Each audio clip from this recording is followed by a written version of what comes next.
Alright, so Papers, Please was the game, and I think I absolutely loved it. Though, just like Lee Alexander said, it's a very bleak game. A lot of the writers in the different articles were saying how this game, it's not visually beautiful. It doesn't have that great of a, not great, but it doesn't have, that special gameplay about it. It's not like Braid where you can reverse time, and it's not like Mario where you're jumping around and you're trying to beat the princess. Like, there's no big kind of gameplay to it. But I sat there for 3 hours straight playing this game, and I enjoyed every minute of it. The 3 hours passed by so quickly, and I did not even realize it. I don't think I could have played Mario or Braid or any other platformer game or any other game for 3 hours straight by being invested into the game. And I think, like they were saying in the articles, that the fact that your family and you are not really seen. You don't know what you look like. You don't have a name. Your family doesn't have a name. That ambiguity really lets you decide what you want this game to be. And it really helps you invest in it, because this isn't just some random woman or some random child. These are your children and your family that you are trying to save. And I think the game did a good job of doing that to make me want to continue playing. I think also the fact that I wanted to continue just to know what would happen.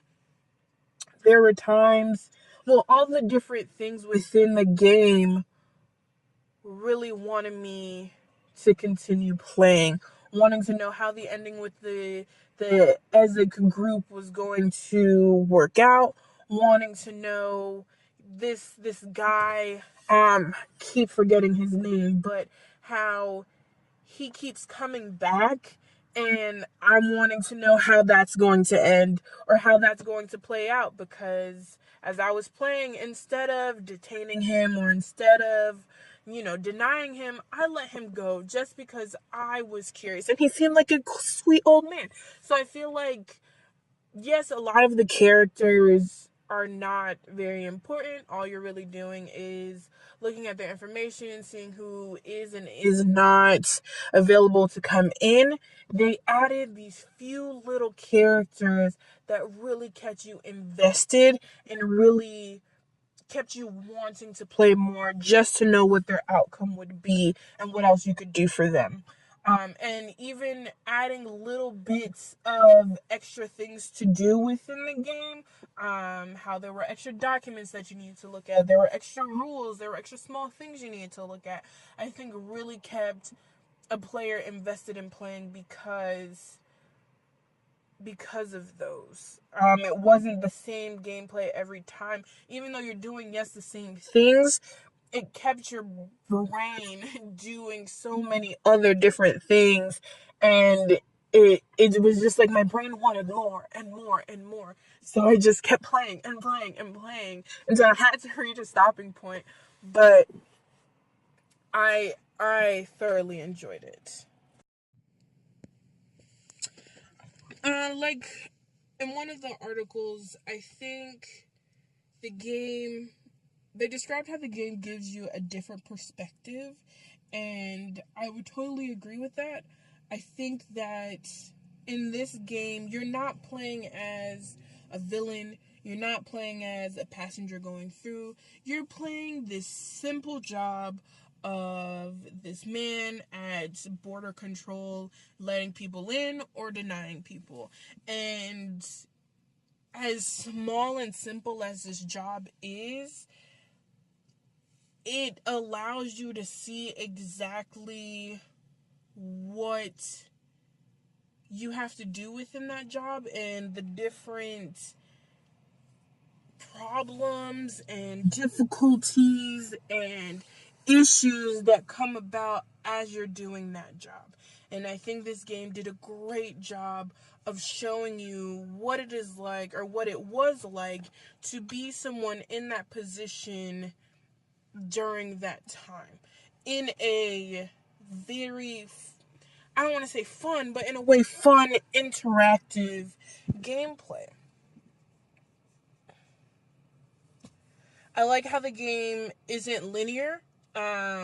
Just like they were talking about in one of the articles, the game has many different possible endings, and many small things that you do could affect those endings. Whether you have too many citations, whether you choose to upgrade to a new housing, whether you do what the order tells you to do, these small things can affect how the game goes. But then there are times where if you do it in the right way, you'll get a better ending. So I think this game really does a great job of making you think the game is going linear, but really branching out into other places depending on the small actions that you choose to do. Like with Ezek, or with that one guy, or with, shooting someone, or not giving your kid medicine, or anything like that. It could really quickly change where the game is going to go. When it comes to the interface, just like in the article about strategic ambiguity, I think that all the elements that were shown to you were very appropriate. You get to see what's going on at the top, and so that's kind of like, though it's not exactly your view, it is a view that's important so that you can see where your guards are if someone is choosing to hop over the border. Like, there are days where seeing that may not even be important, because seeing someone walk to your booth, or just seeing your surroundings, if nothing happens, that view isn't important. But giving that view adds a little extra something to the game, being able to see things outside of just your booth. And then the booth view, I think, is great. It's a great interface. You have buttons everywhere. You get to upgrade to use your keyboard, and it was a great way to show exactly what it's like to be in border control. The fact that as you get more and more documents you need to look at, the more and more crowded it gets, because you really are in a small space. From the view at the top, you can see how small this border control box is. So really, you don't have much space to look at all of these documents. You can't, spread these documents out and be able to see each one clearly.